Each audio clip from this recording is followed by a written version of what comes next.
Good morning, everyone. My name is Tigress Osborn. I am the Director of Community Outreach for NAAFA, the National Association to Advance Fat Acceptance. And welcome to our NAAFA webinar series, where this morning we are super excited to host the fabulous Jes Baker. Before Jes and I start talking, I just want to give a little NAAFA blurb.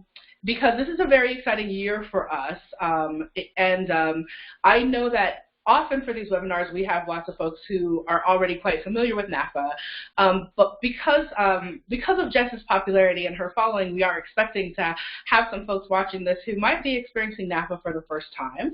So I just want to give a little bit of a NAAFA blurb and shout out.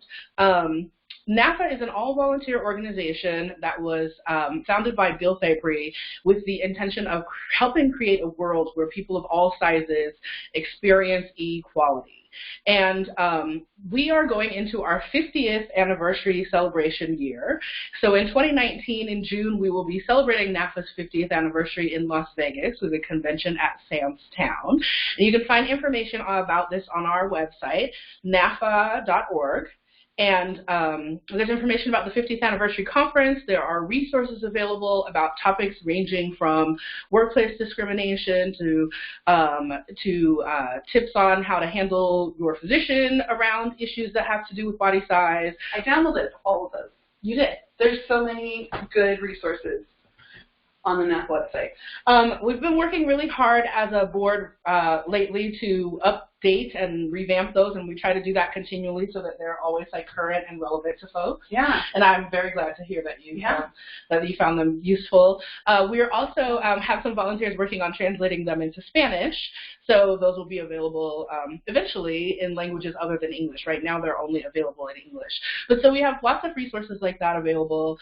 You can find us on Facebook and Twitter, and coming soon more actively to Instagram. But in the meantime, one of the projects that we are most proud of is our webinar series. If you look on the NAAFA website, you can find archived versions of the recordings from our previous webinars, and today's recording will also be available there coming soon, so that if you want to share it with other folks who did not tune in today, that you'll be able to find that. You just did one with Caleb Luna. We did one. Our last webinar was on intersectionality, which I'm going to ask you a little bit about as we proceed. But yes, that was featuring Caleb Luna, who is an activist and academic in the Bay Area, and also Tammy Johnson, who is an artist and activist in the Bay Area. The last few webinars we've done from the Bay Area, which was my long-term home, but I have recently relocated back to my original home in Arizona, where I grew up, and I have traveled down to Tucson to sit with Jes here in Tucson, which is her home base. Mm-hmm. And without any further ado, I want to get into conversing with Jes. Welcome to all of you who are just tuning in. Just a reminder, we are recording, but we cannot hear you, so we're only recording our own voices. We will save some Q&A time at the end, and we'll take Q&A through the chat, the internal chat within the free conference call software. So ask us all your questions. Yes, ask lots of questions. You will see me looking at my phone. I'm looking at my phone to follow your questions on there. Okay, so that was a very professional, straightforward introduction. Well, I got Have you done it before? Little something. I've done it a couple of times, just a couple of times. All right, so for folks who may not know you, let's start with like a little bit of the who is Jes Baker and what the heck does she have to do with fat people? Also, just so you know, Jes's furry friend, Herbie, is here with us. So if you see me reaching down or talking to a little creature, or if you hear barking in the background, that's Herbie. Herbie is fat friendly, of course, or Herbie would not be able to live in this house with Jes. Yeah. How did you get to be a fat celebrity? I don't think I'm a fat celebrity, but I am fat. That's what I have to do with fatness. And I started blogging, actually, back when blogs were cool. I don't think they're cool anymore, but I still What was your first blog about? So I first started blogging about baking, actually. And I actually want to do a little bit more. Like, I kind of want to do more baking posts because I'll be baking soon again, professionally, once in a while. It was called The Kitchen, but it was about vintage kitchenware and baking, so it was like KITSCH, like kitchen. Mm-hmm. Cute. No, it's pretty boring. And then I had this huge realization that I've talked about a million times, but I had a huge realization reading another blog called The Nearsighted Owl that's made by Rochelle, and she lives in Portland. And it doesn't exist anymore, but she's still making cool fat art online. And it was her blog that changed everything for me and gave me like the concept of maybe I don't have to hate myself for the rest of my life, which never occurred to me until my mid-20s. So then I started blogging about that. Mm-hmm. Then I started writing books. And then I started speaking, and now I just do this all the time. It's wonderful. So the blog that you gained, I want to say notoriety, but that's not the word, recognition for is what? Tell them where they can find that. Oh my God. Guys, I'm sorry. My name's Jes, the Militant Baker. Jes Baker, the Militant Baker. And themilitantbaker.com is my blog. That's where you can find me. And I also should have said in introductions, one of the things we're trying to do with our NAAFA webinars is remember to be conscious about letting you all know the pronouns that we prefer, so that you're not just assuming that, and we're not just assuming that we know that about each other. So I'm Tigress. My pronouns are she, her. And Jes? Same. I like that. And Herbie? He's a Muppet. Mm-hmm. I think he identifies as a he. I'm not sure. I don't speak his language very well. Sure. Good point. So he can be a genderless Muppet. Okay. So I'm gonna say hi to everyone. Oh, he is a Muppet. All right, now we can get to the serious questions. Okay. Yes. So so how did you go from the Militant Baker to, like, you kind of balked at the term celebrity. I think that whether you see yourself as a celebrity sort of in the greater world or not, I think it's arguable that within fat community or fat activist circles that you're well known enough that a lot of us think of you as one of the celebrities of that world. Mm-hmm. But how did you get there? Like, how did it explode? Oh, it exploded because I wrote a blog called Things No One Will Tell Fat Girls, which ended up being the title of my first book too. And it went viral enough to have a following. And then I did an Abercrombie and Fitch fake photo shoot. You remember like the old comments. Back in 2006, their CEO made some nasty comments about fat people. It was that long ago. 2006 was when you said it. 2013, okay. Don't worry, you're not missing like years of your life. 2013 is when it popped up again. Okay. And then the whole world was mad about it because he said they didn't make extra large clothing for women because they only sell to the cool kids. And for some reason it popped back up. And so the whole world was angry and my readers wanted me to do something. So I did a photo shoot and we made it look like the Abercrombie and Fitch ads, except there was a fat woman in it, which actually I bought a large shirt and it was extra stretchy, so I actually wore one of those shirts. One of their shirts? Yeah. And then I always assumed you had a shirt made, but you stole it. No, it actually fit me.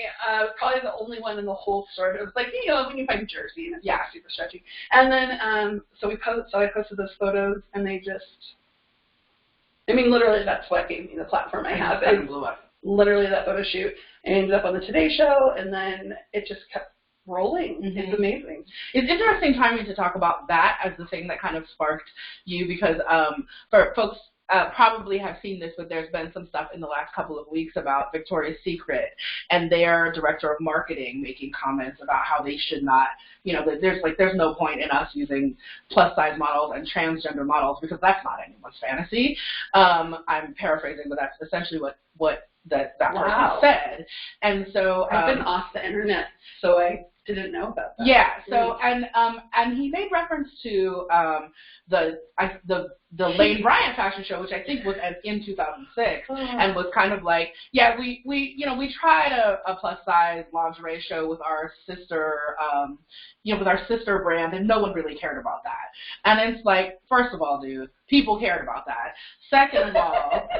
Second of all, that was like a dozen years ago, and what people care about, or what people accept, what people always cared about, but what they now are demanding is very different than it was a dozen years ago. People have more of a voice because of social media. Yeah. And you know, there are so many places that have proven that a plus-size lingerie show is going to be popular. Yeah. They've done it at Gwen DeVoe's Full Figured Fashion Week. Crystal Bougon in the San Jose, California area has done an annual fashion show with Curvy Girl Lingerie. That's an all lingerie on, you know, real world models, like customer models from her store of all sizes, of all plus sizes. I remember. It was fun. Yeah. It was very fun. It's a lot of fun. I did that one a couple of years. And, but, you know, so there's like, clearly there's a market for this. And this, you know, maybe it's not the same market as the Victoria's Secret Angels show, but maybe it is. I don't buy it for 1 second. And the fact that it's likely a white cis man running Victoria's Secret says a lot. Same for a lot of other places. And the money's there. Everyone knows the money's there. Everyone knows there's a lot of fat women, fat babes of all kinds who want lingerie and clothing, and people are just fat phobic. I actually said that to a creative marketing of a giant brand, and I won't say the brand's name, but they're not inclusive. Their sizes go up to like 2X, and they're like, we have a plus line. And we were on a panel in New York City, and we were talking about why we're not seeing enough clothing for plus people when there's so many plus people and there's so much money to be spent. And I basically was just like, it's fat phobia. And she was like, no, it's not. People have loved fat people since, you know, and she brought up the whole Rubenesque thing as if fat phobia doesn't exist. So it's just plain old fat phobia. People just don't want it on fat bodies. Yeah, and they want to suppress the people who do want it on fat bodies. You know, like there's clearly not just people who want it to wear on their fat bodies, but other people who want to see it on fat bodies. Yeah. You know, if you search anything like, you know, fat girl lingerie on Instagram, you're going to see that people clearly want to see this. Clearly want to see this, right? Yeah. But there is that thing about, like, what do you want associated with your brand? Yeah, you know, and how, and even as you begin to claim inclusivity, how inclusive do you want to be? Because what do you still want associated with your brand? Yeah. You know, and so you get curvy Barbie, right? Which I love curvy Barbie. Yeah. But that's not fat visibility. Yeah. Right. We're very slow. We're very slow. Do you feel like it's accelerating? No, I don't. I feel like I don't think accelerating. I think there's more voices doing more work, and I feel like I think it was like 2015 when it was like the year body positivity was officially like mainstream. But I feel like that has kind of folded in on itself, where it's just become like a very weird version. As far as like actual fat acceptance, I don't think we're making very much progress because we're taking just larger versions of a normalized body and then calling it fat positive. We're not actually seeing diversity. So what would you like to see more of? Well, different. I think when it comes to bodies and their shape, I think we need to see less of the hourglassy, like fat bodies. Just they're all so different, and it is. I've had this conversation with a lot of people. It is harder to dress fat bodies because fat bodies have so much diversity in how the fat is stored and how it is placed on the body. So things fit very, like, a size 22 can fit completely differently, but there's so many varying shapes of fat bodies that you just see the larger version of a regular model, and I want to see the bellies that we never see. I have a belly, and I never see it. I can see fat arms, fat legs, but never a fat belly. So yeah, we'll see. I think even fat arms and fat legs are progress because we used to only see fat asses and big boobs, right? Very so true. like there's the idea that you could have wings and that be shown. That's actually kind of progress. Yeah, I don't want to seem like I'm saying we haven't made any progress. Yeah, that's not what I'm saying at all. I know we have, but I'd like to see more. I think part of what's frustrating is we've like we are expected to be excited about crumbs, right? So like that line that has that you mentioned that has a 1x and 2x, and what we're supposed to say is, well, that's a whole lot better than all these other lines that don't even have a 1x and 2x, right? And that doesn't do any good to somebody who's a 4x, 5x, 6x, right? Like, it doesn't do any good to them. So I love the term coined by Ashley of the Fat Lit podcast, Infinifat. Mm-hmm. Are you familiar with that? Mm-hmm. It's like the sizes that nobody even talks about. And so it would be really nice to see clothing options for that. I used to be the person that was very excited about the crumbs. And I was like, yes, crumbs. I love crumbs. This is so wonderful. We're making so much progress. And then I started to realize that, like, we move this much and then we stop there. And so what I try and do is I try and say, yay, progress, and let's do some more. Well, one of the things that I appreciate about what you do is that you also try to advocate for progress that doesn't stop with where your body stops. So what happens with I think some activists and especially some more popular and recognizable activists is they're advocating for inclusivity up to where they see themselves. Mm. And then beyond where they see themselves, they're not really advocating for that anymore. Mm. And I think that you do a really good job of using your platform to share information about lots of folks. And I actually meant to give y'all a disclaimer at the beginning to kind of say, you might want to have like a little notebook handy, because one of the things that Jes is really good about is not name dropping, but like actually providing resources for the people who've influenced her and for the people whose work she admires. Yeah. So when I talk to her, she's going to mention a lot of other people, and I will try to remember to make a list of that when I watch back of the webinar and share those resources with you, but you might want to look them up before I get to that. So you might want to make some notes to yourself, because Jes is it's one of the things I admire most about you. And let's talk about your last book, Landwhale, and how you organized your book readings, because it's one of the things I really loved about the debut of your second book, Landwhale, was that when you organized your book readings, you were very intentional about including people other than yourself in the celebrations that you had in cities around the country. Yeah. Why did you do that, and like what did it mean to you to be able to loop these other folks in, and who are some of the folks that you looped in? So Landwhale is a memoir written by a cis middle-class fat woman, white fat woman. So I felt like there's nothing that could be done about that. I mean, a memoir is a memoir, but there was also like some political discussion around fat communities and weight loss and all of like weight loss surgery, a lot of different concepts within the memoir that I kind of grappled with. And I wanted to, since I couldn't be a million people writing a memoir, I wanted to have lots of different viewpoints. The people I chose because I wanted a variety of opinions and like lenses, and I actually expected people to disagree with me more. I kind of wanted people to challenge me on some of the topics, but we all ended up kind of agreeing. But everyone brought something different, and that was the important thing.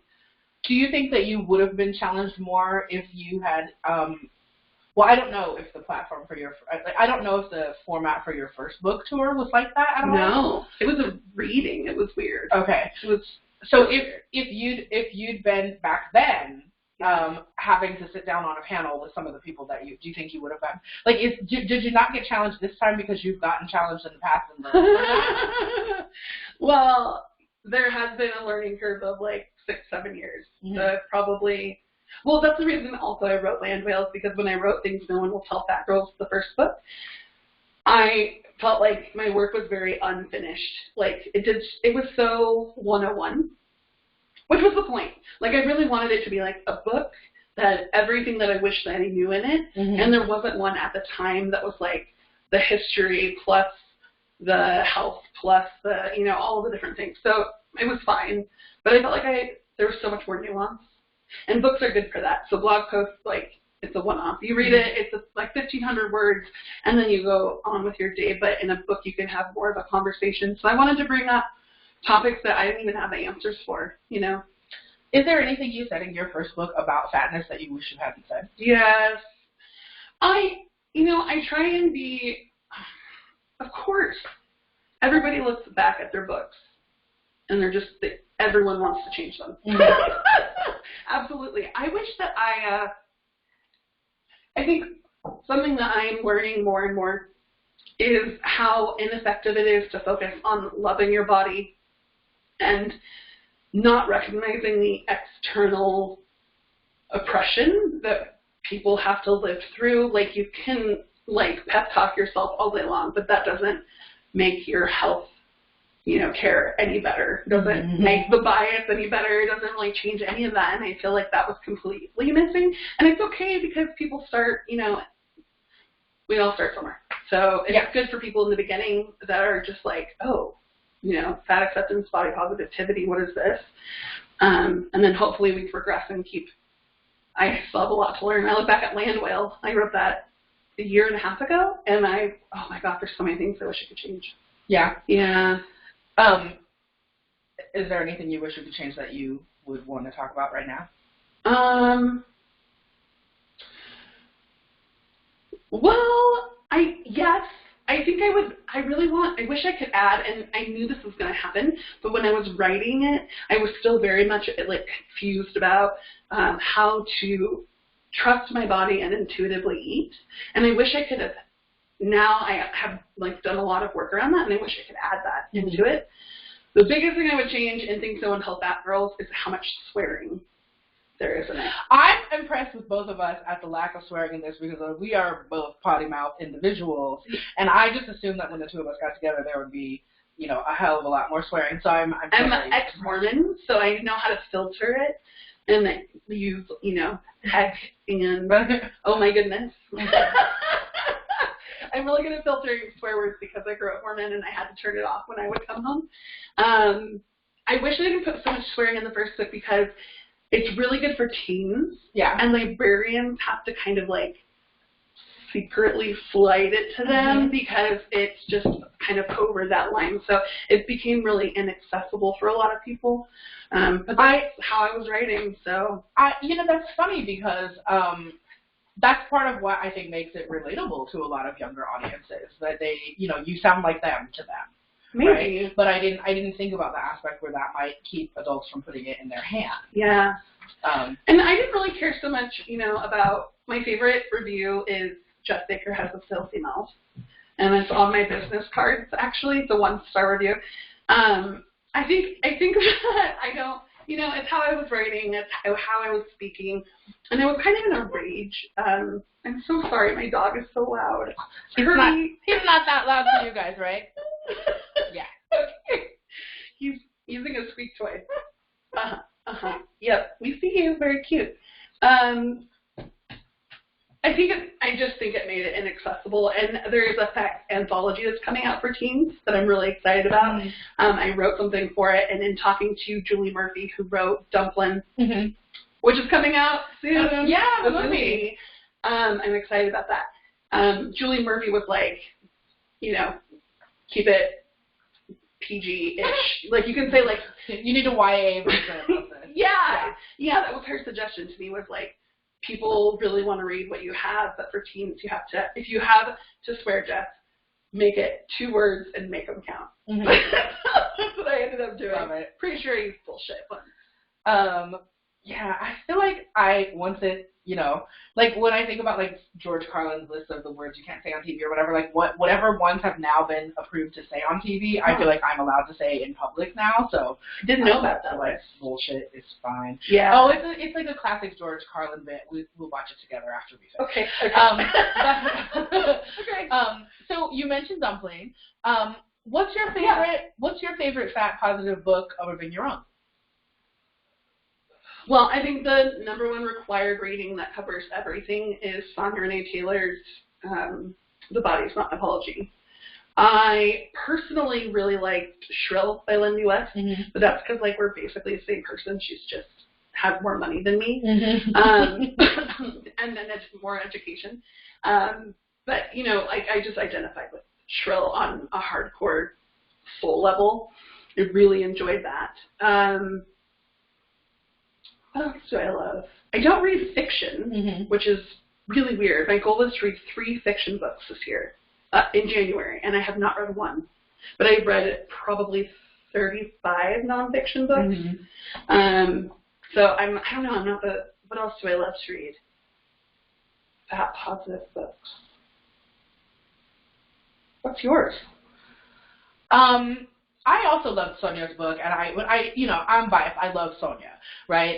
And I think Sonia's work is really important. And for those of you who are not familiar, Sonia Renee Taylor is the creator of a full-scale organization called The Body Is Not an Apology. It's based on a spoken word piece that she used to perform, or maybe still performs, by that title. And it's there's a social media site of all body positive, or Sonia would not use body positive, and I actually want to talk about that. Yeah. So Sonia would say, what would she say? Radical self-love, right? Yep.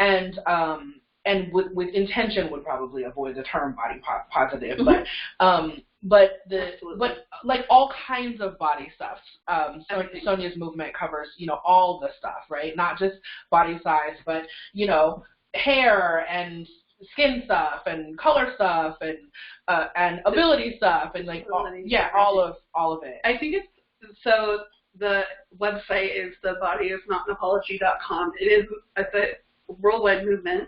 Their social media is great, but I think they are the most inclusive website I have ever seen. It's just incredible the amount of resources there. Sonia, I agree with that assessment. My favorite human in the world. Sonia's my favorite human. Yeah, Sonia's fantastic. The best. No, Sonia, she's fantastic.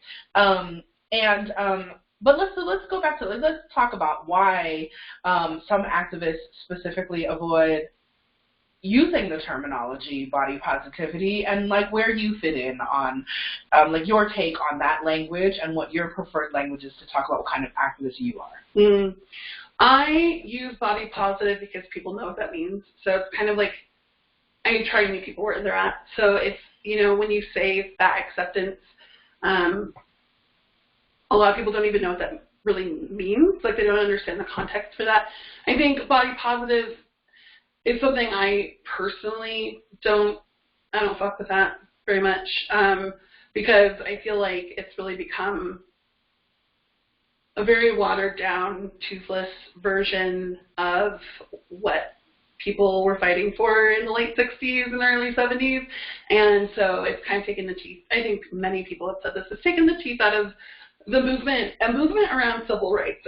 And so I think that is the biggest difference, is that when we talk about body positivity, a lot of times it's just like self-love and self-care, and it's very removed. It's very depoliticized. Yeah, purposefully so, so that it can be very comfortable for people. You're talking about people who don't really go beyond their comfort zone, who they are. So I think if you were to actually look at the movement, it's very political, and it's not about loving yourself. It's about having the same rights as everyone else. So, like, organizations like NAAFA are really important, because that reminds us that, you know, there's work to be done there, and it doesn't all come from mantras.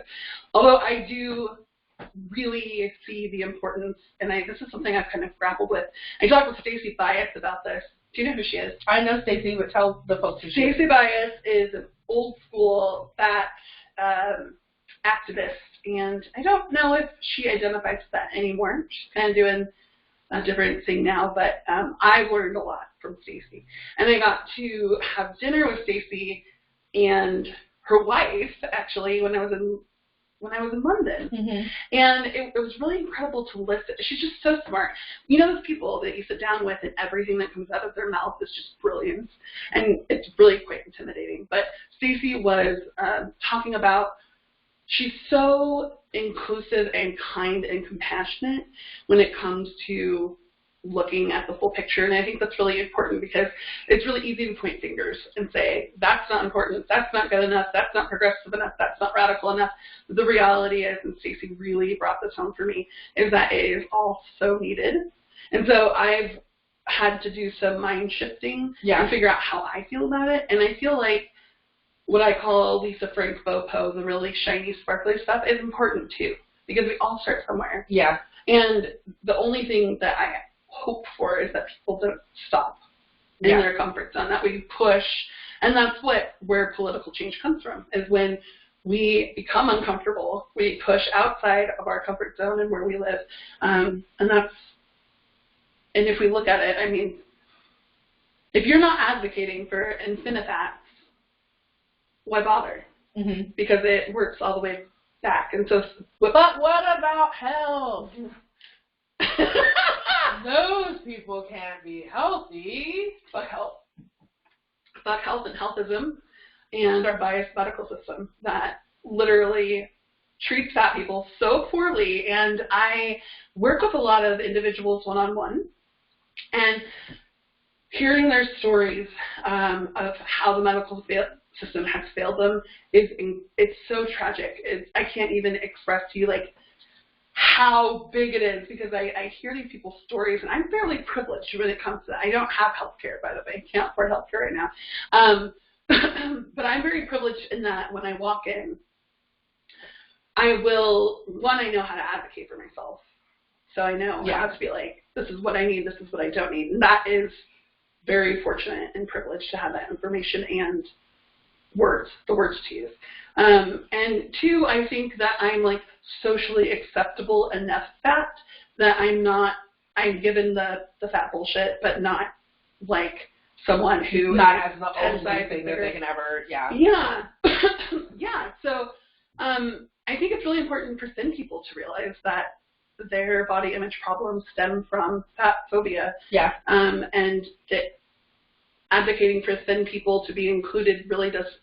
It's important for people to have their own journey, but you have to start way on the other side with people who are with infinite fats, because their civil rights and how our society treats them reflects directly on thin people, and I don't think people ever put that together. I think the term that some other folks use, that more radicalized and politicized people really sometimes use, is death fats. Like it's like I'm so fat that all the rest of the people just say I'm gonna die, so I'm gonna just embrace that stupid idea that they have and live. You know, one of my favorite things. Who coined that? I don't know who coined that. I'm trying to think of who the first person I saw use it was, but I don't know. If anybody who's listening knows, tell us in the chat and we'll tell other people. Yeah. I don't even want to guess because I don't want to say the wrong person. Yeah, that one I definitely don't know who used it first. It's popular. You know, I forgot about it. I like that fact. I think it's really good. Yeah. But one of the things that's challenging about language, about what people call themselves, is figuring out where it's okay for you to call them that. Right? Yeah. And one of the things that people have a hard time with fat, tell me if this is your experience too, is that if you call yourself fat, they are so well trained to say, oh, no, you're not. Just the general public? Just the general public. Okay, They're so well trained to say, sure, no, you're not that fat, or like, oh, I don't think of you as fat. Or like, do you see me? Because I'm clearly fat.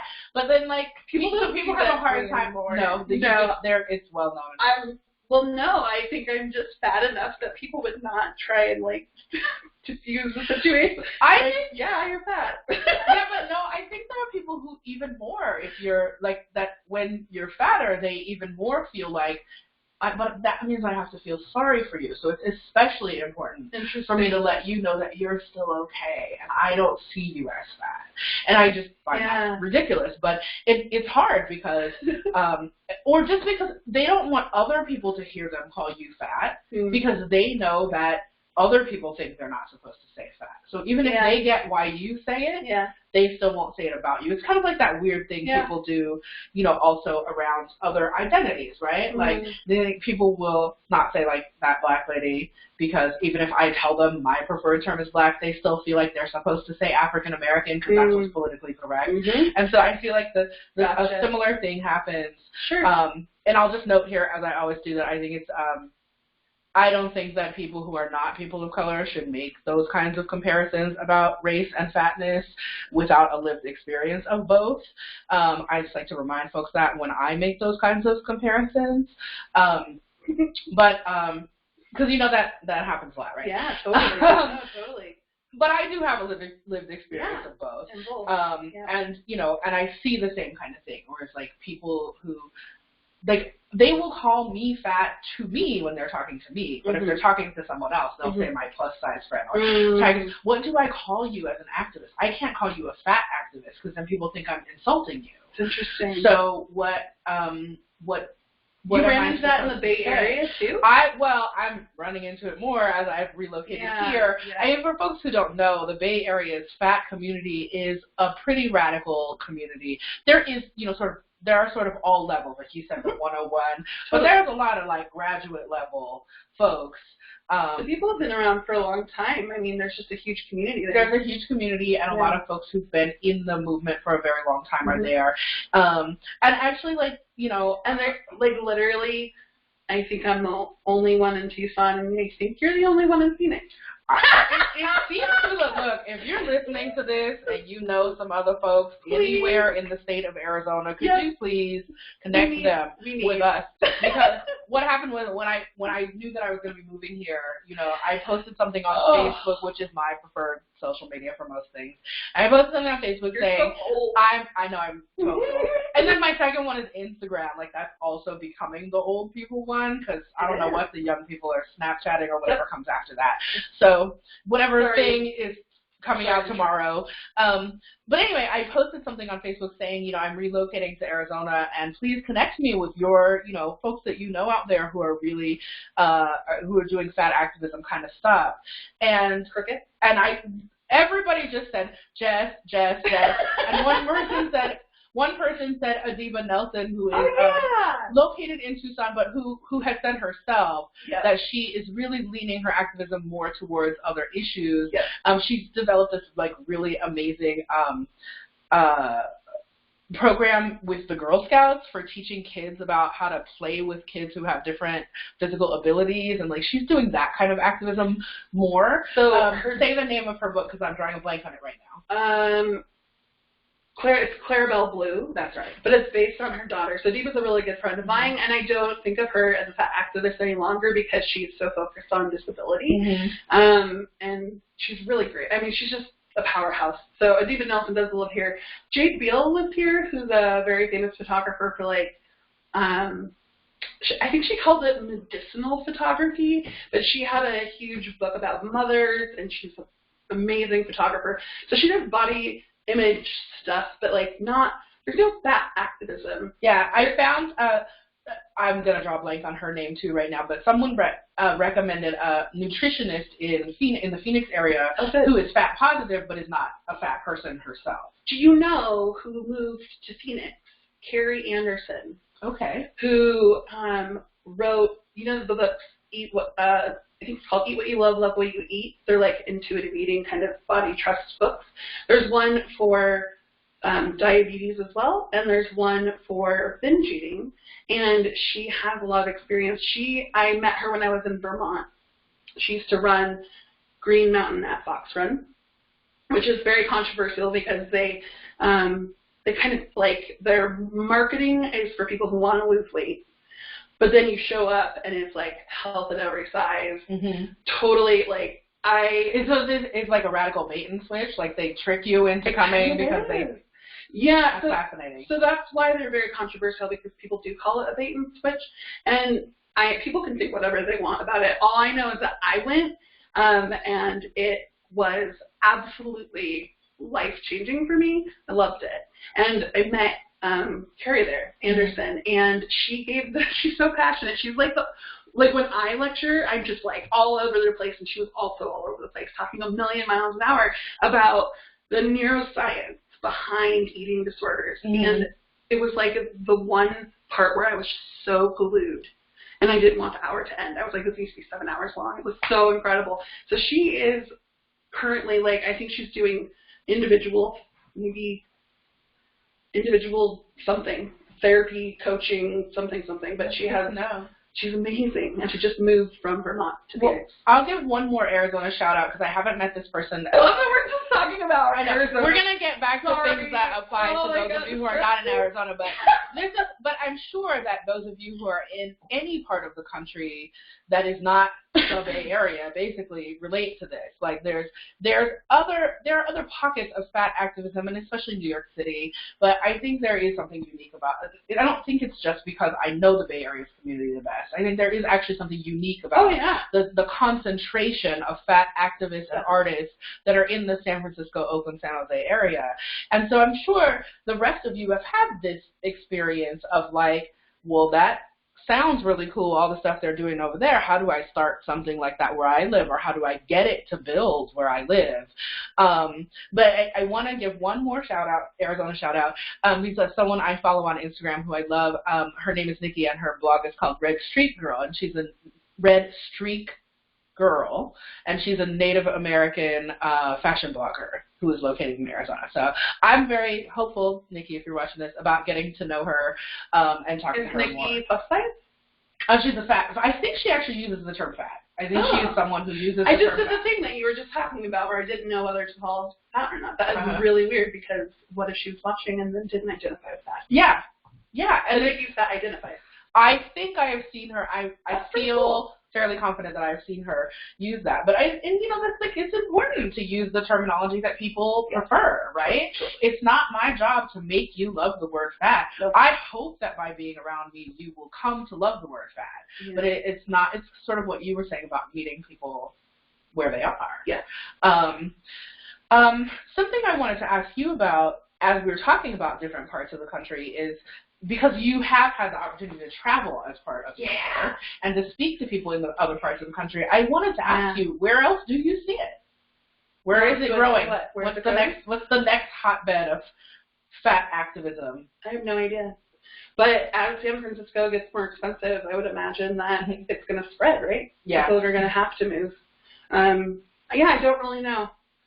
I see kind of like the West Coast is like the activist side, and the East Coast as like the fashion. So the plus size fashion world is really huge. And there are activists in, New York City, but it's always weird how everyone does live in the Bay Area. I don't know. It sounds really intimidating to me. Like, I don't know if I could. I mean, some of it is that fat liberation attitude begets more fat liberation, right? Yeah. And so then there are more people who come along. And when thinking about so inaccessible though, in a lot of ways, but some of the folks who are, first of all, a lot of folks are not in San Francisco. They're in the East Bay somewhere, which is a little bit more accessible. Very true. But also economically and otherwise. But also, that when you're talking about generational differences and a multi-generational fat community, there are folks who can afford to live in San Francisco because they had housing before it got so out of control or things like that. So there are ways. Denise Jolly is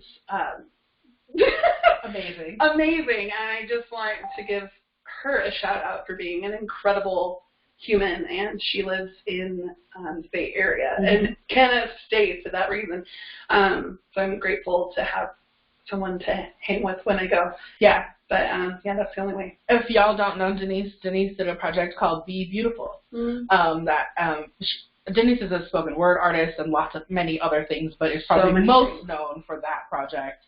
I'm sure a lot of you have maybe seen like the image where she's on the subway, and she's very tall and she's fat, and so she's like very commanding in I think underwear or like a bikini or something, and has Be Beautiful on her body, and she's in public. It's beautiful. It's a beautiful image. Yeah, if you haven't seen those, just search Denise Jolly be beautiful, and you'll see those. Yeah. Not safe for work photos, but incredibly safe for the rest of the world, and making the rest of the world safe with their work. I like that.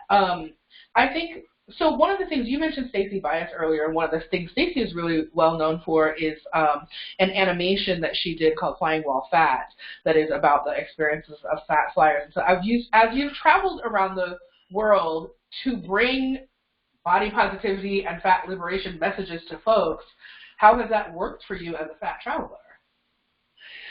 Well, I'm very fortunate and privileged in that my body fits into the chairs. Like I kind of like, I get fat this way instead of getting fat this way. Yeah, so do I. It's just, so that's like really convenient for flying, but it's never comfortable. I haven't had horrific flying experiences like I've heard the stories, and Stacey Bias's short video was so uncomfortable for me because I'm so used to having a problem and then ending with a solution and like kind of spiraling up in this positive place, and it didn't do that. It was just like, here are the horrific things that fat people go through in a plane. The end. Like, yeah, it was really wonderful. You should definitely watch it, and you should definitely be prepared for it to be challenging, either because you don't know, because you're not the fat shape that it affects most. Although whatever shape you are, when you get other people looking at you get on the plane, don't understand what you just said. Like what you just said about, I get fat this way and not this way. Not fat people who see you getting on the plane just see a fat person getting on the plane and are thinking about whether you're going to sit next to them. So there is some amount, I think, of social stigma and anxiety and discomfort, even for fat folks who fit the seat. You know when I felt it the most was I was in Paris and I was flying out of Paris, and it's so, Paris is just amazingly fat phobic, and the people that live there, the fat activists, there's not, speaking of not having a community, they have like a very small, and I think it's Gras Politique, it's fat politics, is their one activist group. And so, you know, we're so spoiled as we complain about not having a lot of people, but like also we have access to more community and spaces than a lot of people do in other countries. Yeah. So the fat people that live in France really are so resilient and incredible, and I was so honored to be able to spend time with them. We had to take elevators one at a time because they're so small. So we were leaving, and it was like there was like 6 of us, and it was like one at a time. We would just wait to come back down. It was great. What was the whole point? Oh, the most stigma from flying. I was rushed at the Paris airport, and Google Translate was my best friend. Finally made it. Wasn't going to miss my flight, but I was so hungry. I hadn't eaten that day because it was in a rush. And so I had to buy like a sandwich, and they always have the best sandwiches.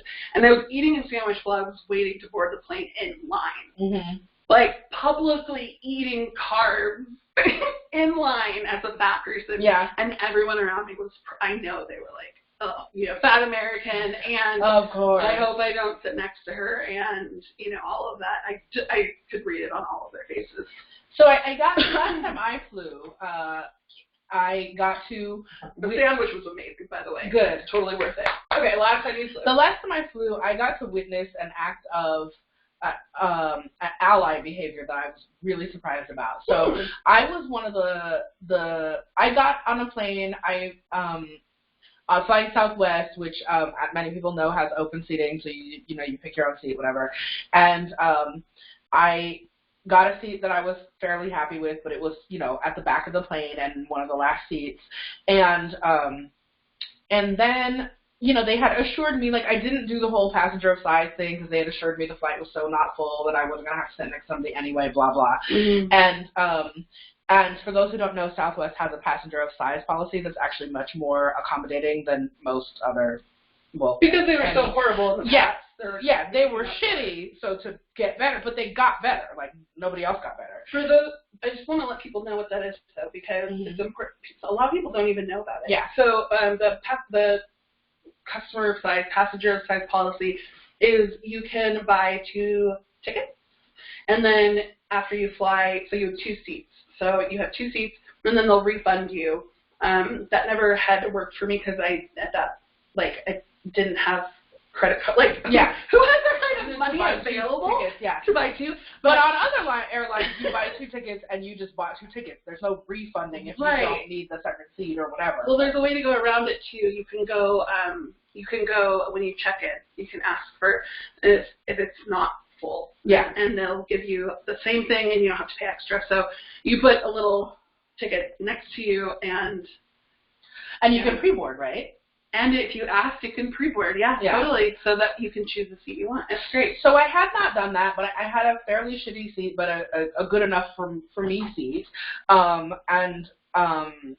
then a gentleman who got on the plane after me, one of the last people to get on the plane, when everybody was settled in their seats and all that was left was, there were just like middle seats. Yeah. And he'd come all the way to the back of the plane thinking there were more empty seats back there, and there weren't. And I'm looking at this guy trying to figure out how to be a good ally myself, because the physics of the two of us sitting together was not going to work. So there was an empty seat next to me, and I'm thinking, like, I want to be in solidarity with this dude, but I need somebody else to be in solidarity with him, because that's not going to happen. Right. Like, not just we're going to be uncomfortable. That's not going to happen. 2 fat people right? together. And like 2 fat people of the right shapes can be together, and especially if you know each other and you've already got some intimacy or whatever.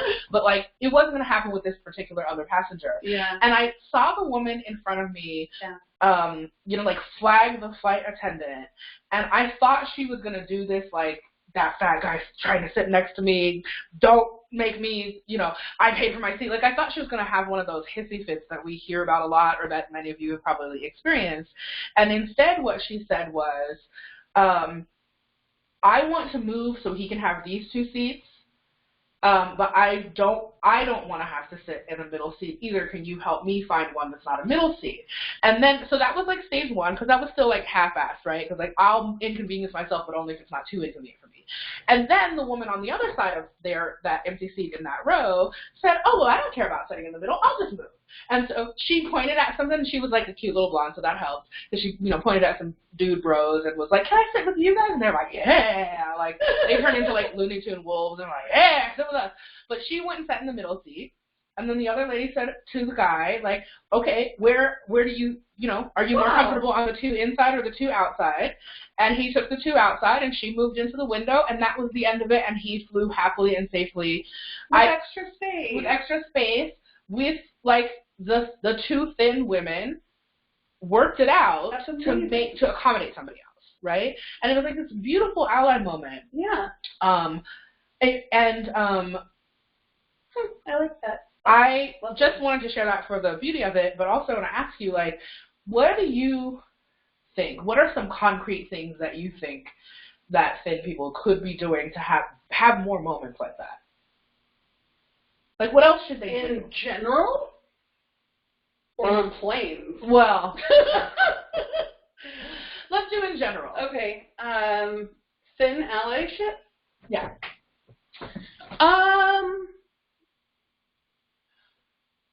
I always appreciate it when I don't have to explain the health thing. I get really tired of justifying to other people my existence, and so I love it when thin folks show up and they kind of shut down that conversation for me, so that I don't have to continually, because it becomes a conversation about, like, am I allowed to exist? I have to prove to you. And this happens when I lecture a lot, the Q&A. People will stand up and they'll ask, but what about health? And all of that. And so it becomes this, like, prove to me that you are allowed to exist.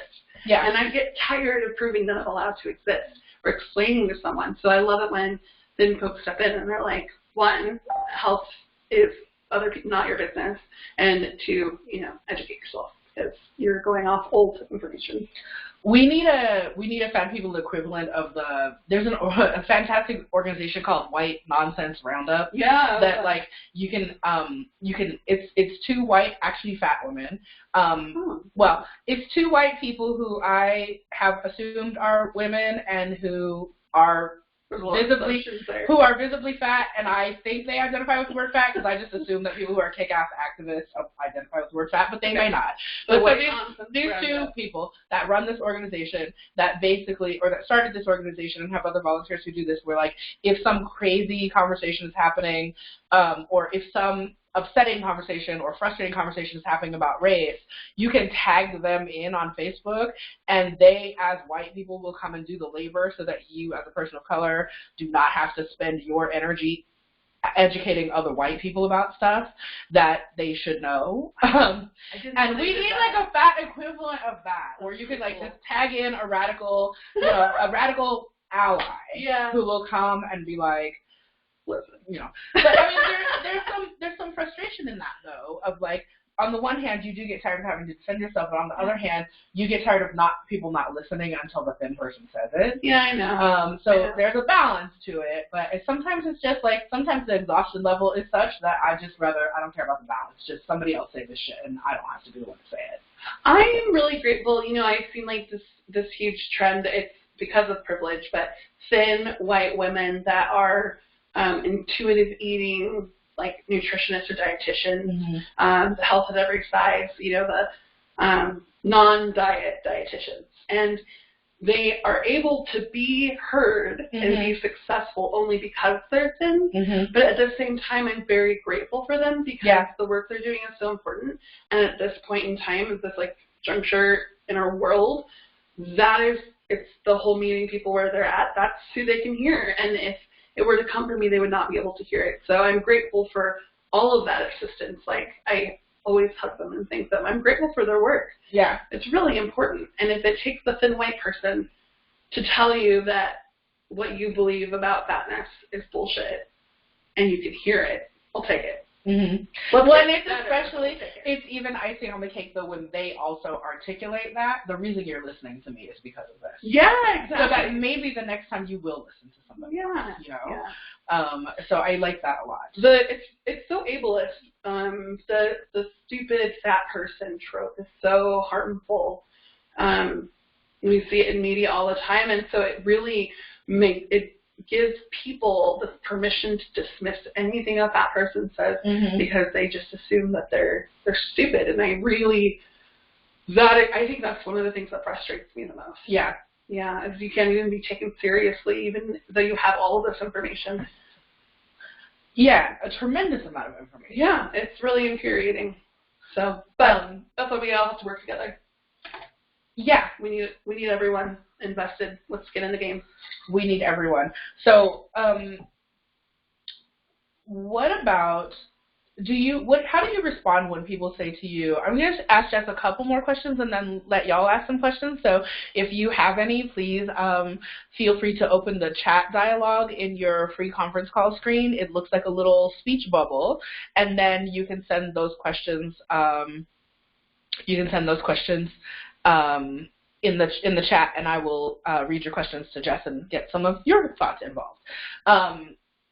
Or if you have corrections or you want to like counter shit if said, here for that too. Yeah. Me too. I still have a lot to learn. What do you say when people say, well, this is really just something that affects women. Men don't have to worry about this.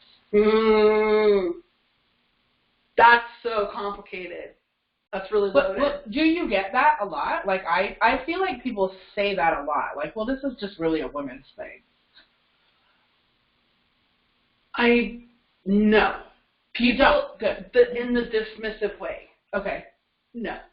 No, I didn't mean it in the dismissive way. I meant it in the sort of like, in the dismissive of men's issues way. Not in the sort of like, oh, it's just dumb girl stuff. Not like that. Oh, okay. But more like, men who have body image issues, that's just dismissed. Like, oh, you don't have it as hard as we do, stop complaining.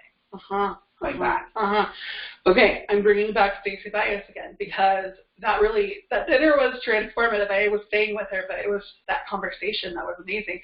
The most radical thing is acknowledging, and I know this is very controversial, and I'm not going to tell anyone how to feel or what to do, but it's very radical to look at white supremacy and fatness and the hatred around fatness comes from white supremacy.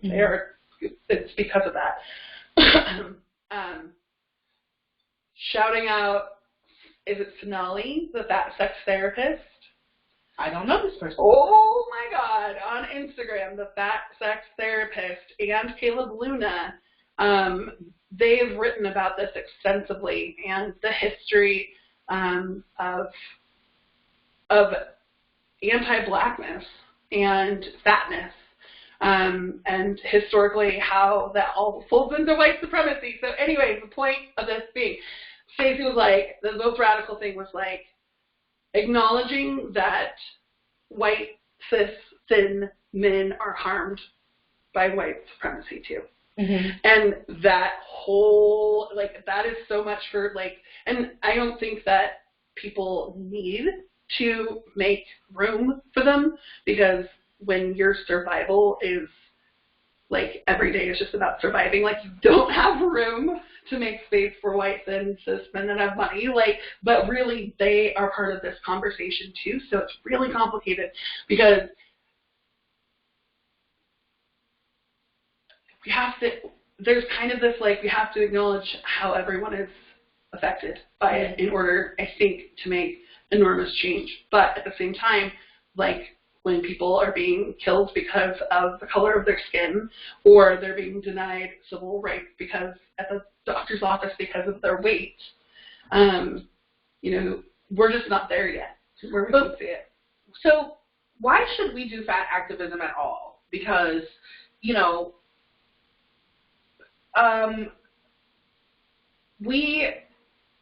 there are other social issues that feel more pressing, right? Yeah, right.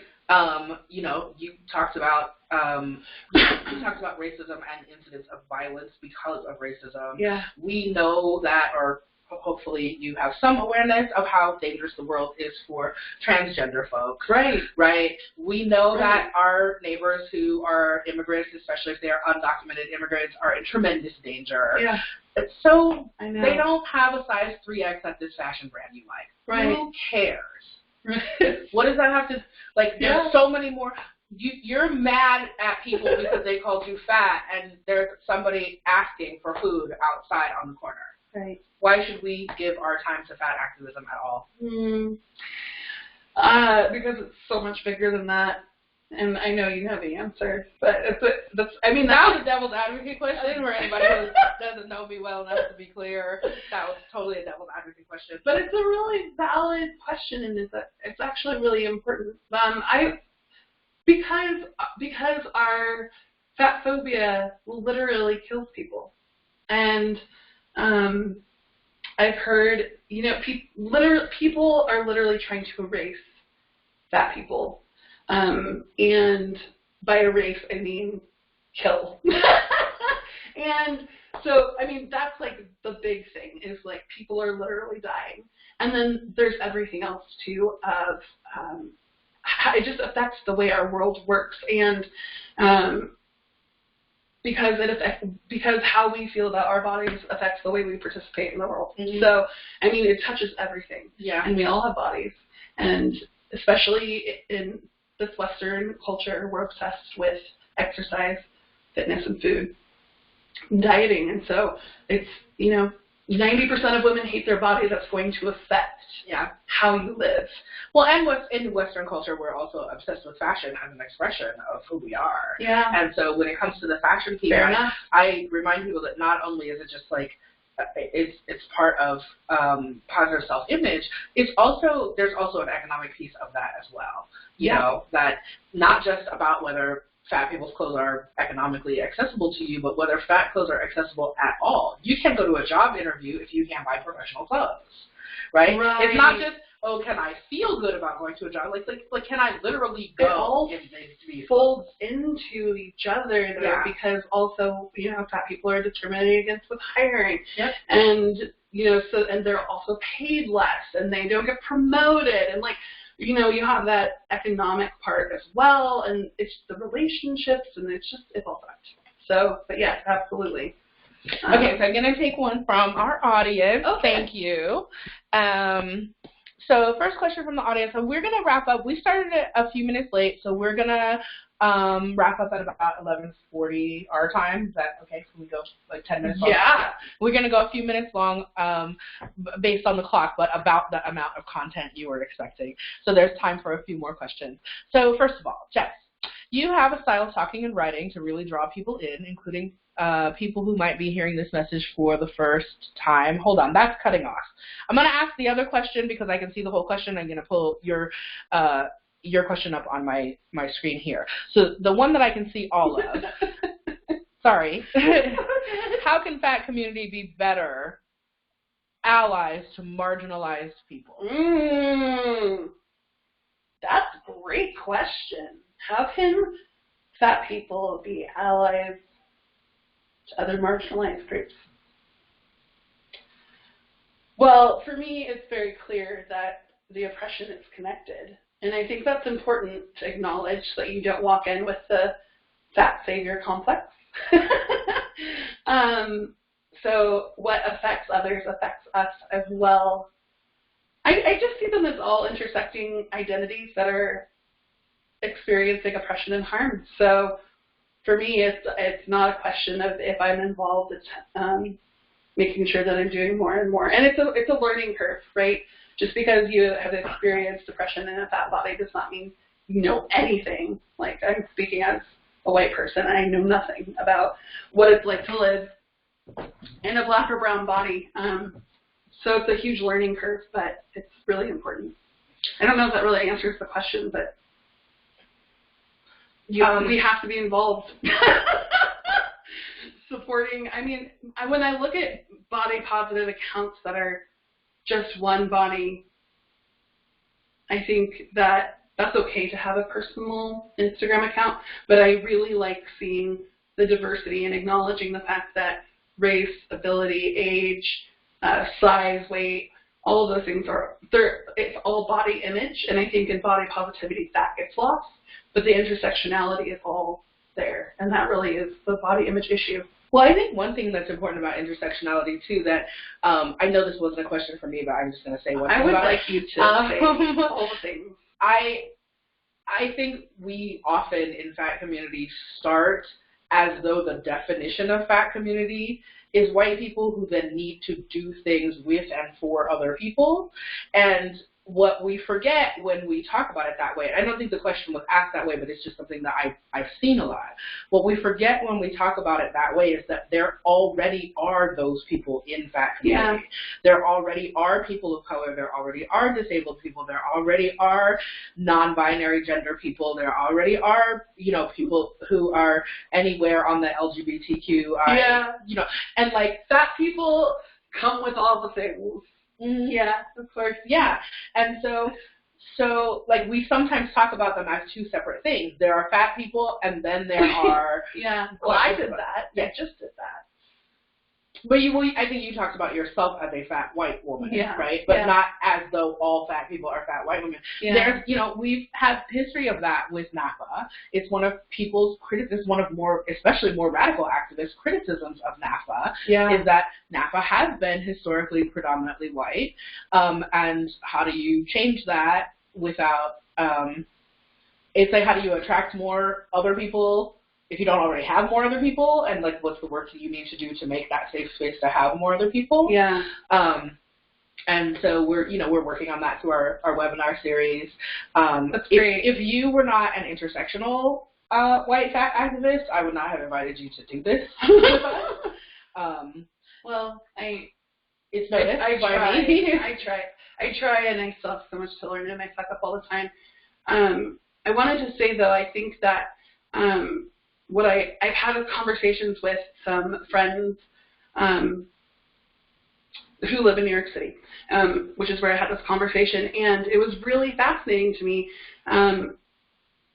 It's almost like it's kind of a privilege for me to be able to fight for fat rights and visibility and justice, because I'm not dealing with other marginalized and harmed identities. Like I'm a woman and that's about it. So I have the space and room to fight for fat liberation, whereas my friend, Cece, who is at plus size. I think she uses plus size, but a plus size Black woman is exhausted by race and does not have the, like, literally, like, the can to even talk about fatness, right? Mm-hmm. So it's kind of one of those things where, and then, like, I don't have the time or energy to, like, talk about, like, sexism and, like, feminism, you know, like, I need the thin people to do that, you know, mm-hmm. So we all have these different, it's almost like you have to have a certain amount of privilege if you're able to spend that much time fighting for fat people, because I have less targets on my back than others. Yeah. If that makes sense. I think sometimes it depends. I think sometimes we continue that analogy. Like sometimes when you have multiple targets, it depends on which ones are being hit the most recently. Sure. Or which ones were hit the most in your formative years, or which ones you know, hit the closest to your heart in the phase of your life that you're in. You know, that sometimes you will be the. When I was a diversity educator at a predominantly white, rich high school, mm-hmm. I was thinking about race and class all the time, even though I was one of the only fat people on campus. Yeah. Because there was no panic around, like, the fat people are going to take over our school, but there was a panic about, like, do we have to lower standards to let more students of color in, and then are they going to take over our school? Like, there was no fear of fat people, so, like, so race and class were very high, even though I was doing other fat activist work. Whereas when I was working at Asia SF, which is, for those who don't know, a really popular transgender cabaret in San Francisco. So great. So much fun. So such a fun place to work with. To work at, and the ladies of Asia SF are incredibly fun to work with, and there's also a very particular standard of what body perfection is there. Mm-hmm. And so I needed fat community in a different way when I was living in this place when I was working, you know, spending 50 hours a week in this place where there was a constant narrative of body perfection, and that perfection looked like one explicit demonstration of what femme identity was supposed to be, like idealized femme identity. Yeah. And it was, you know, it was long hair and small waist and big boobs and you know, and like that's what the show was, right? Yeah, totally. And it was great in all kinds of ways, but then it was also like, and I'm the old fat lady in the office, and I was the old lady at like 40 something, right?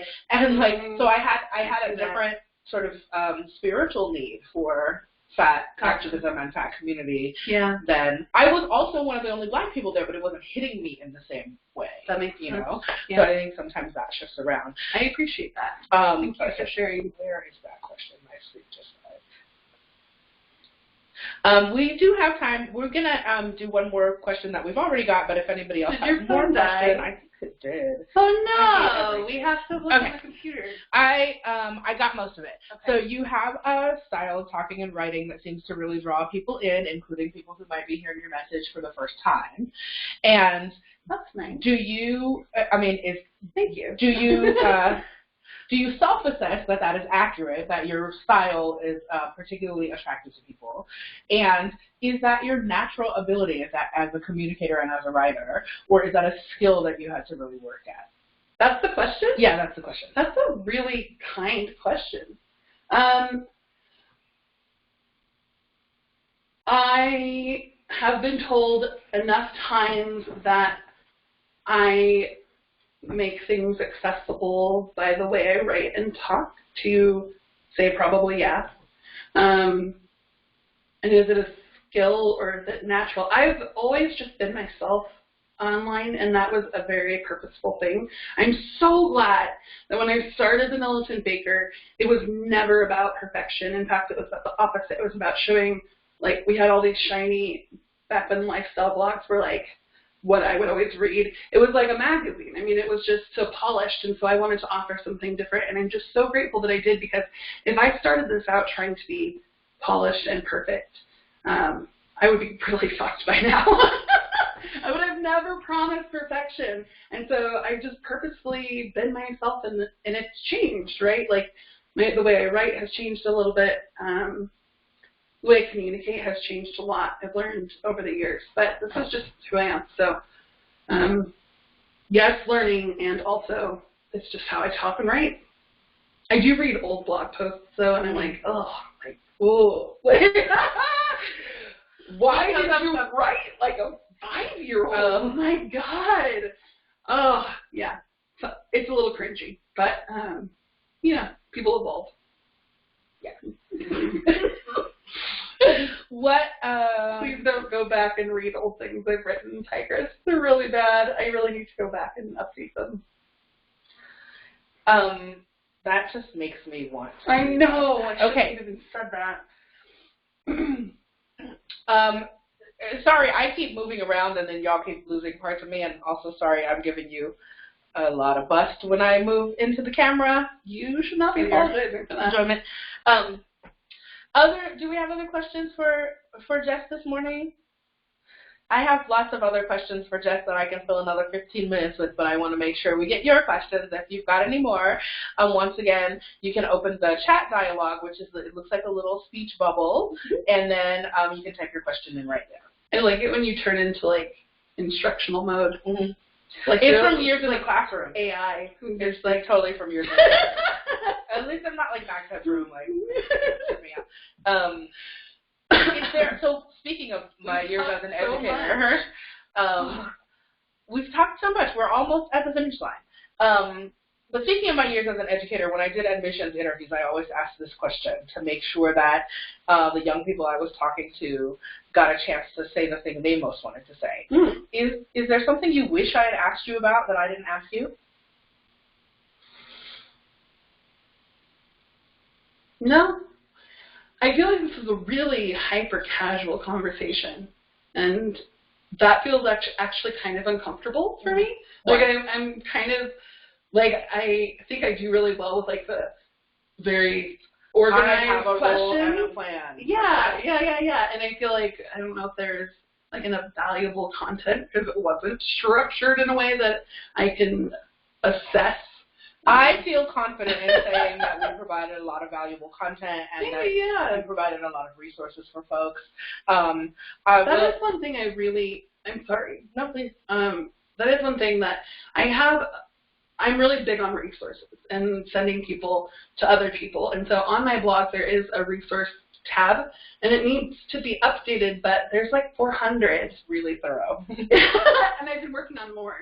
I've been working on a lot of resource stuff lately behind the scenes, and so I like for people to know about that because I feel like it's underutilized because who reads blogs anymore? But it's there, MillicentBaker.com at the very top. There's some good resources. Okay. And what are you doing now? Like, what's your next project, or what are you working on now that you want people to know about? Right now I'm in the middle of learning WordPress, which is like learning another language, and it's so infuriating. Have you ever tried WordPress? WordPress? Yeah. It is like kryptonite to me. It's just so difficult. But I'm learning it because I can do it, and YouTube is very helpful.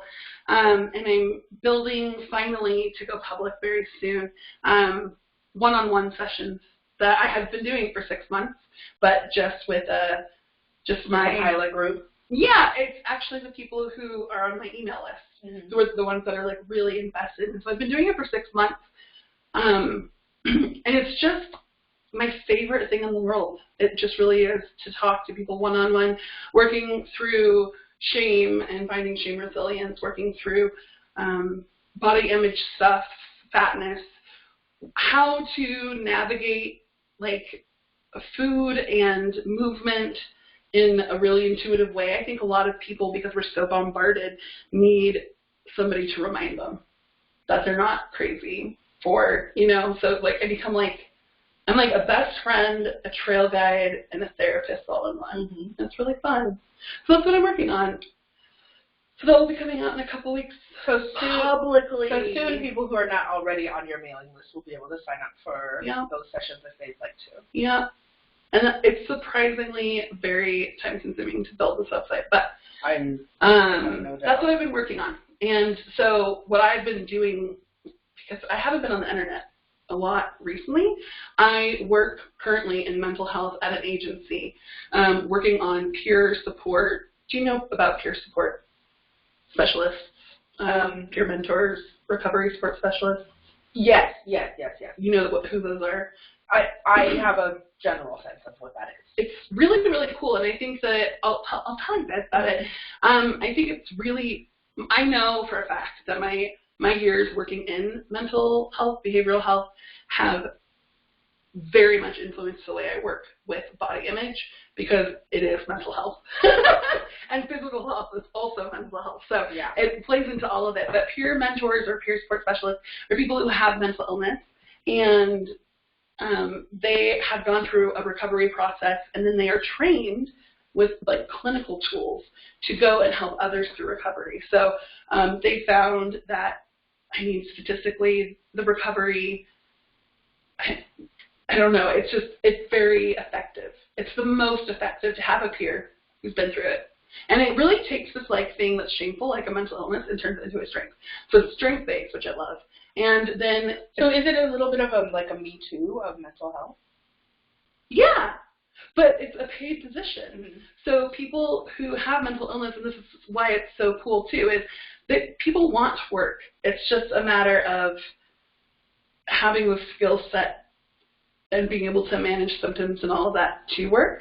And it's especially incredible to have peer mentors or peers, they call them all kinds of different things, peer navigators, because it creates a very well-funded pocket for people, and you can't read it in a book.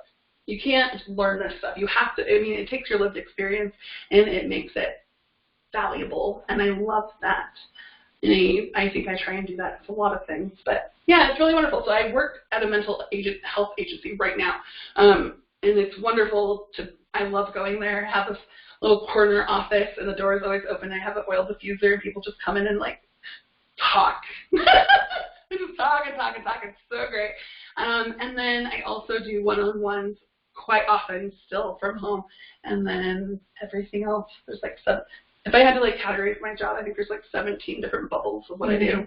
But I'm not writing a book, and I'm very happy about that. That was my next question. So not writing a book. Ever again, or? I'm sure I will eventually. You kind of have to like stay relevant, which is amazing. You don't get to just ride your first book. That's not what they told me. But I don't know what it would be about, so I'm letting it come to me, and when it comes to me, then I will write. So we do have another question from the folks out there. Have you ever spoken to groups of non-health at every size health professionals, and what was the reception? Do you have tips for presenting to health professionals?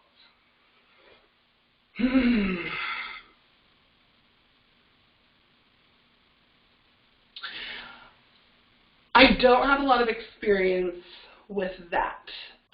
There are people who do it. Be Nourished.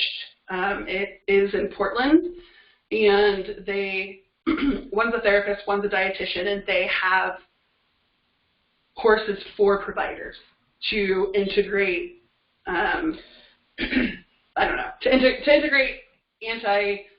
To eliminate weight bias, I think is how they say it. So I don't have experience with that. I have talked to pre-med students. That was a nightmare. Why? Because they're young. For them or for you? Probably both. Because pre-med students are young, and there's like a lot of hubris there of being in med school, and their frontal lobe isn't fully developed. And then there's like the academia, like, there's this, I am going to med school, the pretentiousness of academia. And then, walking into this not knowing about the body, this weight movement. And so I did run into a lot of, and some people just won't be convinced, and there's not a lot you can do about it. And what are you going to do, Yeah. So I give them the information. If they have questions, I answer them. And then I say, here's a bunch of resources. If you're truly invested, then you go rate them. And then that's their call. And then they do or do not. They do or they don't. I went on The Doctors a few years ago. Right. It's this, for those who don't know, it's this television talk show where like a panel of 4 doctors with different specialties interview people allegedly about health-related things, but many of them are just pretty sensational. But so there was like a fit mom story, because there's always a fit mom story, right? There's always some, in this age of the internet, there's always some woman who's had babies and then lost all of the weight that they gained while they were pregnant, and become sort of a model of what fitness is supposed to look like, and the proof that everyone can achieve this body because she did it post-pregnancy. Yeah. And so this was a British fit mom. It wasn't the one that was most popular in America, but anyway, so they had her on the show, and I was there to sort of represent the sort of, she got a huge backlash because people said she was fat shaming. I actually think that particular fat mom, the fit mom, see how I just made that up, fat mom? Yeah. That particular fit mom was not actually explicitly fat shaming. I think it was a lot of her followers that were, but yeah, she was worse than, like, some of the fit moms have been awful. But anyway, so I went on the doctors to talk about, you know, health at every size, because it was a health show, so I didn't do the fuck health stance on the doctors, right? Yeah, sure. Because I like the fuck health stance a lot. But I also like refuting the ridiculous ideas that health is only one thing. Of course. Right? And so that's what I mean by fuck health, by the way. I don't mean... But what some people mean is we shouldn't talk about that at all. Oh, right? yeah, no. Like, what some people mean is we shouldn't talk about... about health at all. That's just irrelevant to the issues. And I think it is irrelevant to the issue of civil rights. But I also know that... when people tell lies about me, I like to refute their lies. Mm-hmm. So when people say it is impossible for any fat people to be healthy in any way ever, the end, I like to refute that, because there's lots of evidence that that's not true, right? Yeah, right. And so that's what I did. Like, they said, you know, well, what about health? And I said, you know, I talked about my, you know, grandmother who lived to 98, who had my body type, and my stepfather who died at 36 of a heart attack, and who was thin, and who, you know, like, I gave my anecdotal stuff, and then I referenced Linda Bacon's Health at Every Size book, which is, Linda's an incredible researcher. So if you're looking for somebody who's done tremendous research that is, you know, academically vetted and all of the things that research is supposed to be, right? And I referenced and I talked about all this stuff, and of course they just cut all of that out when the show is broadcast. Really? Like, I actually challenged the doctors to read Linda's book and, like, you know, and look at research that is about, you know, look at research that's not funded by the diet industry, and, like, you know, I said all the things. Yeah. And then they cut it all out of the show. So, but I did. So, you know, I did say all the things to the doctors. That's amazing. But that same kind of attitude of, like, some people just won't be convinced. There were definitely, like, two of them who were kind of like, huh, I never knew about that. And one of them who was like, come on, fat lady. Yeah. You're just making excuses. You know, there was just that attitude that you were talking about. Yep. Yeah, it's mixed. Do we have one more question? I really like the article that came out by I think his name is Michael Hobbs. The Everything You Think You Know About Obesity is Wrong. The Huffington Post one.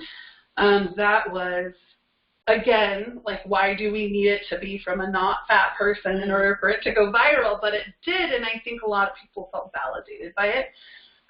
So I think that was actually quite pivotal. I'm interested to see what happens if more of that starts happening. The Huffington Post has done some follow-up. So, you know, full disclosure, I was quoted in that article, and and Michael talked to me and to Peggy Howell from who is our NAAFA publicity chair, you know, as part of his research for that article. He did a tremendous amount of research, way more than what shows up in the article.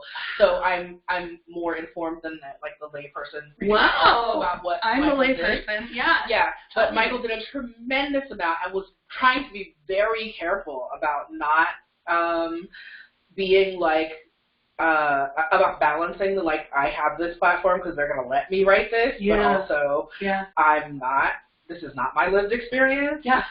I thought he was very sensitive about that. But there were some great follow-up pieces from bloggers who wrote about how so much of that article was about, like, but let me demonstrate to you how what we know about fat and health is wrong, versus regardless of what we know about fat and health, fat people deserve civil rights. Exactly. Right? That at the end, that he wasn't at that level of, and he's good. He's totally.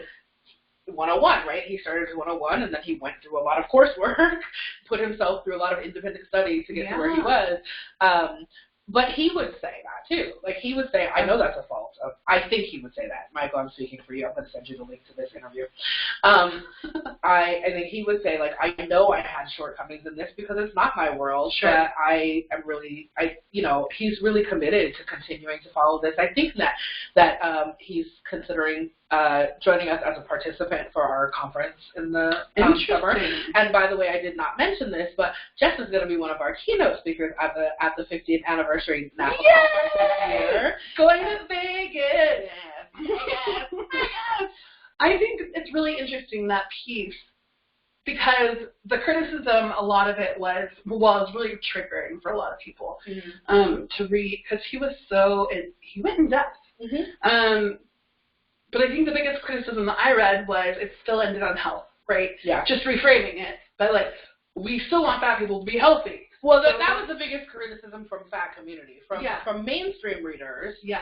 That's the only place I live in, is the fat community, so sorry. And mainstream readers did what mainstream readers do, or at least mainstream commenters on the internet did what mainstream commenters on the internet do. Okay. Which is, you are just making up excuses for fat people to stay fat because they're lazy. That's what they took away from that entire article. I think there were more people who took positive things away from it than there often are. But it was like, if you, like, you know what comment threads are like. If y'all don't know this about Jes, the reason that her book is called Landwhale is because that's one of the things that she was regularly called by trolls on the internet, right? So Jes is like an expert. Flash when I was like, and in life, swim team, yeah.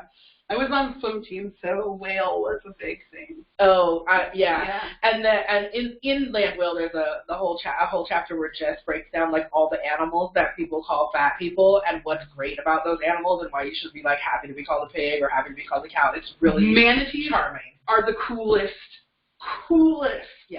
creatures ever. Oh. That was fun. If you don't read anything else in Landwhale, so you can read that chapter. It's super fun. There's lots of other deep and very meaningful, and that is also meaningful. But that one, it was fun, super fun. The comment thread was, it's a comment thread on the internet, right? It's where the worst of humanity comes to life, and the worst of humanity involves a lot of people who want to take cheap shots at fat people. I just felt like, I felt like he was trying.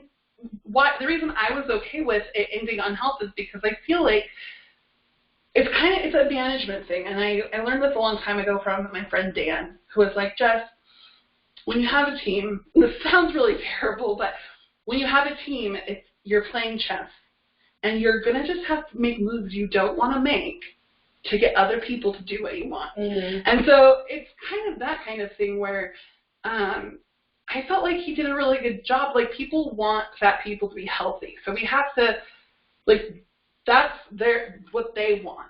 So if it takes us ending on that for them to write and read about it, I'm kind of okay with that. Yeah. If that's what it takes. If it takes us convincing the fashion industry that plus-size women have money and that's why they should make more clothing, if that's what it takes, not out of the goodness of their hearts, because capitalism, but we wait for the goodness if it's of money, hearts, yeah. Hell yeah. Whatever you need to give me what I want, let's make it happen. So I'm really surprised that there was so much backlash because he did end it on health. I mean, but you know how the internet works, right?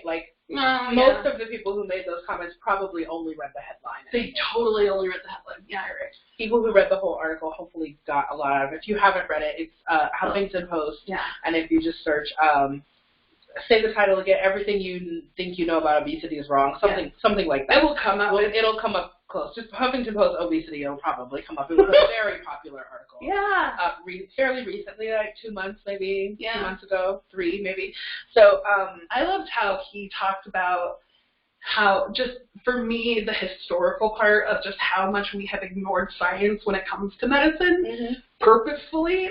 For me, that was the part that was amen. That and health is somewhere we feel like it's people's moral obligation to be healthy, but health shifts all the time as we learn things. So it's just really bizarre. I thought he did a great job. Well, and it's fascinating. One of the things that I find fascinating about other activists, when I think about intersectionality as it relates, not as fat people and fat community needs to be more intersectional to be inclusive of other people, but as other things need to be inclusive and intersectional relating to us, one of the things that I think about is how regularly people who are progressive in so many other ways and people who are critical of the media and mainstream messages and advertising and all of those things in other ways, when it comes to fatness, we'll turn that completely off. Mm-hmm. You know, we'll just like completely turn that off and just sort of buy the party line, you know, and quote the party line immediately without any sort of critical feedback. Do you have any tips on turning those folks, like the people who you would think would be allies and who are really still just getting it wrong about fat stuff? I think that either one, it's ignorance and they don't know, or two, if they do know, it's their own body shit that they're dealing with that's blocking them from being able to see outside of that. So the funny thing is these people who are so anti are the ones that need it the most. And so, I don't know, you kind of just have to wait for those people to figure it out on their own. Yeah. Mm-hmm. So this is going to be our final question for this time, and then if you want to hear more from Jes, specifically in conjunction with NAAFA, you will join us at our 50th anniversary conference and hear from her there. Yeah.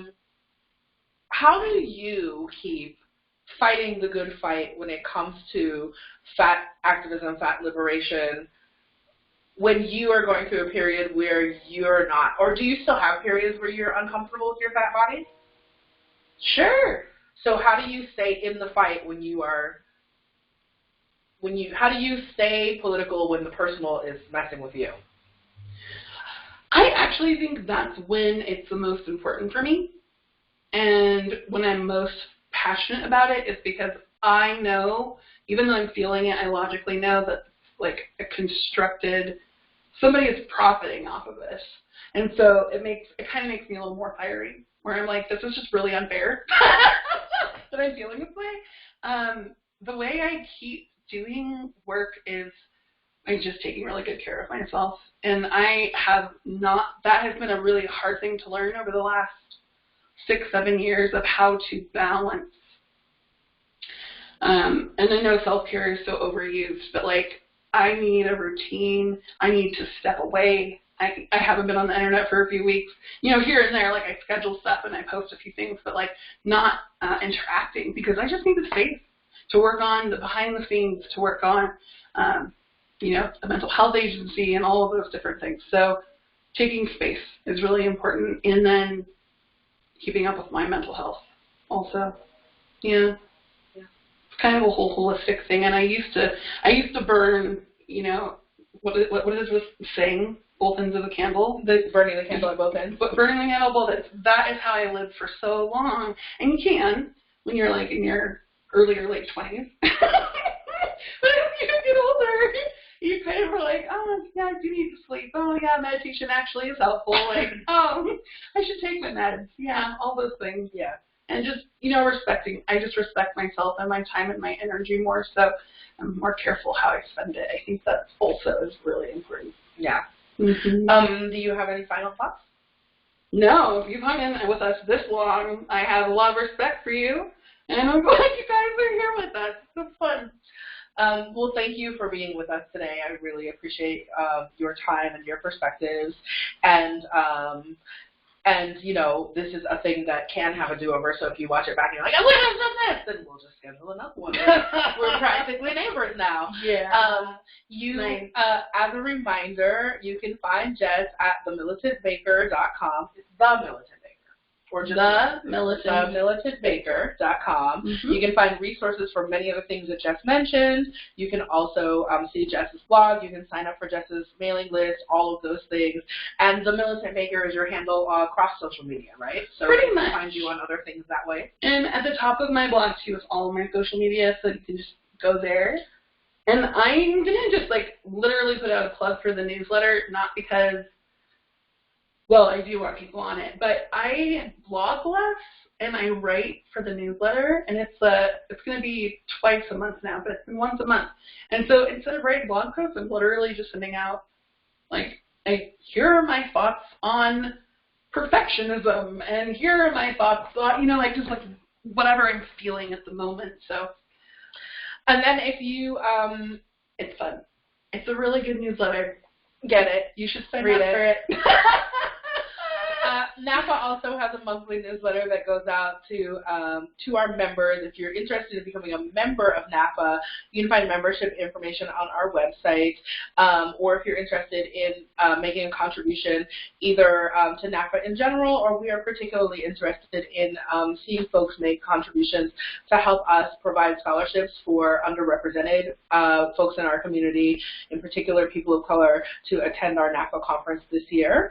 So you can make those contributions via our NAAFA website, and I want to thank my fellow board members for helping support the NAAFA webinar series and all of the work that they do as volunteers, as well as our advisory board and other NAAFA volunteers. You guys do a lot. You do a lot. We try to give a lot of bang for the no bucks that we are, but we are paid back in lots of other ways, and thank you all out there for all the ways that you do that. We will be back with another NAAFA webinar in December, a holiday-related webinar to be more details to be announced soon. And if you have suggestions for other things that you would like to see as NAAFA webinars, you can send that to us via our Facebook page, which just search NAAFA on Facebook and it will come right up. Thank you for joining us today, and have a great rest of your weekend. Take care, everyone. Bye-bye.